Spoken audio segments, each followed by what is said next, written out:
নমস্কার বন্ধুরা, অনেক দিন পর আজ চলে এসেছি সানডের একটা ভেজ থালি নিয়ে। তো এই ভেজ থালিতে রয়েছে ফ্রাইড রাইস, বেগুনি, একটা আলুর দম, সাথে রয়েছে চাটনি আর পাঁপড়। তো এখানে যে আলুর দমটা দেখছেন সেই আলুর দমের রেসিপিটাই আজ আমি আপনাদের সাথে শেয়ার করব। তো আলুর দমটা বানানোর জন্য আমি এখানে নিয়েছি এখন যে নতুন আলু উঠছে সেই নতুন আলু। এখানে আমি ছোট সাইজের আলু নিয়ে নিয়েছি, একদম খুব ছোট না আবার বড়ও না। মশলা বানানোর জন্য মিক্সিং বোলের মধ্যে আমি এখানে দিয়ে দিলাম 4টে পেঁয়াজ টুকরো করে, 2টো রসুন দিলাম, সামান্য আদা, কাঁচা লঙ্কা, আর এখানে 2টো বড় সাইজের টমেটো টুকরো করে নিয়েছি। আর একটা মিক্সিং বোল নিয়ে নিয়েছি, তাতে দিয়ে দিলাম 8টা-10টা কাজু বাদাম, তার সাথে দিয়ে দিলাম কিশমিশ, চালমগজ ভিজিয়ে রেখেছিলাম, আর দিয়ে দিলাম পোস্তটাকেও ভিজিয়ে রেখেছিলাম। এবার কড়াই গরম করে তেল দিয়ে দিলাম।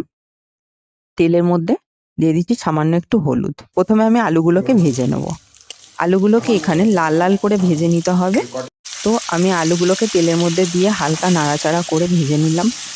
ভাজার সময় আমি এখানে কিছুটা নাড়াচাড়া করার পর চাপা দিয়ে দিলাম। চাপা দিয়ে আলুটা যদি ভাজি, তাহলে এখানে আলুগুলো যেহেতু আমি গোটা গোটা নিয়েছি, তাহলে পারে আলুগুলো ভাজতে ভাজতেই সিদ্ধ হয়ে যাবে।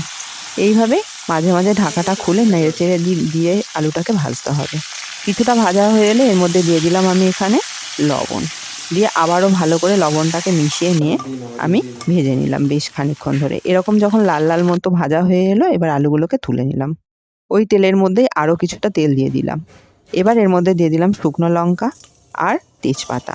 ফোড়নটা হালকা ভেজে নেওয়ার পর এর মধ্যে দিয়ে দিলাম গোটা গরম মশলা। সমস্ত ফোড়নটা ভাজা হয়ে গেলে এবার পেঁয়াজ রসুনের যে পেস্টটা আমি বানিয়ে রেখেছিলাম সেই পেস্টটাকে দিয়ে দিলাম তেলের মধ্যে। দিয়ে ভালো করে নেড়েচেড়ে একটু ভেজে নেওয়ার পর এর মধ্যে আমি দিয়ে দিচ্ছি হলুদ গুঁড়ো, তার সাথে দিয়ে দিলাম 1 চামচ জিরে গুঁড়ো। দিয়ে ভালো করে বেশ কিছুক্ষণ ভেজে নিলাম। ভাজাটা অল্প হয়ে আসার পর এর মধ্যে আমি একটু জল দিয়ে দিচ্ছি, যাতে করে আমার মশলাটা না পুড়ে যায়। এইভাবে কিছুক্ষণ কষে নেওয়ার পর এর মধ্যে দিয়ে দিলাম আমি কাশ্মীরি লঙ্কার গুঁড়ো 1 চামচ। দিয়ে ভালো করে আবারও মিশিয়ে এখানে চাপা দিয়ে মশলাটাকে আমি কষছি। চাপা দিয়ে একদম আঁচটা কমিয়ে দিয়ে মশলাটা কষলে পারে খুব তাড়াতাড়ি মশলা থেকে তেলটা ছেড়ে আসে। এরপর আমি দিয়ে দিচ্ছি এর মধ্যে যে কাজু কিশমিশ পেস্টটা বানিয়ে রেখেছিলাম সেই পেস্টটা।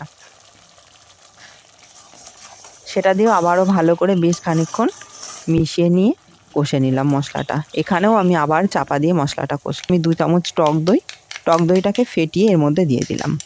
দিয়ে সমস্ত কিছুকে খুব ভালো করে আরও বেশ খানিকটা টাইম ধরে মশলাটাকে কষে নিলাম।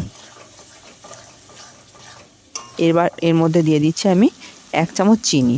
এটা অপশনাল, যদি আপনারা মনে করেন দেবেন দিতে পারেন, না হলে নাও দিতে পারেন। এর মধ্যে ভেজে রাখা আলুটাকে দিয়ে দিলাম। আলু আর মশলা এবার আমি একদম লো ফ্লেমে দিয়ে আরও বেশ কিছুক্ষণ কষে নেব, যাতে করে কষতে কষতেই আলুটা ম্যাক্সিমামটা সিদ্ধ হয়ে যায়। কিছুটা কষে নেওয়ার পর এবার এর মধ্যে দিয়ে দিচ্ছি আমি কুচিয়ে রাখা ধনেপাতা।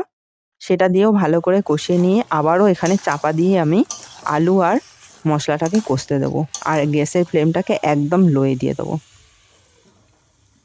দেখুন পুরো তেল ছেড়ে এসছে এবং কষা হয়ে গেছে। এখানে কিন্তু প্রায় 80% আলুটা সিদ্ধ হয়ে গেছে। তাই এখানে আমি দিয়ে দিচ্ছি গরম জল। এই গরম জল দিয়ে ফুটে আসলেই কিন্তু আমার আলুর দমটা হয়ে যাবে। আলুটা এখানে খুব বেশি আর সিদ্ধ করার প্রয়োজন থাকবে না, যেহেতু আমি কম আঁচে প্রথম থেকেই করেছি রান্নাটা, এবং আলুটা ভাজাটার সময়ও চাপা দিয়ে দিয়ে করেছি। তো দেখুন এখানে আলুটা দেখাচ্ছি, যখন টকবক করে ফুটে এসছে আলুটা পুরো সিদ্ধ হয়ে গেছে। তো আলুর দমটা রেডি হয়ে গেছে। এবার এর মধ্যে দিয়ে দিলাম নামানোর আগে সামান্য গরম মশলা আর 1 চামচ ঘি। এই দুটো জিনিসের জন্যই আলুর দমের স্বাদটা সম্পূর্ণ অন্য রকমের হয়ে যাবে। আপনারা অনেক রকমভাবেই আলুর দম বানিয়েছেন, অবশ্যই এইভাবে একবার আলুর দমটাকে আপনারা ট্রাই করবেন, দেখবেন পুরো অন্য রকম স্বাদের একটা আলুর দম লাগবে। তো অবশ্যই জানাবেন কেমন লাগলো, আর অবশ্যই একবার বানিয়ে খাবেন।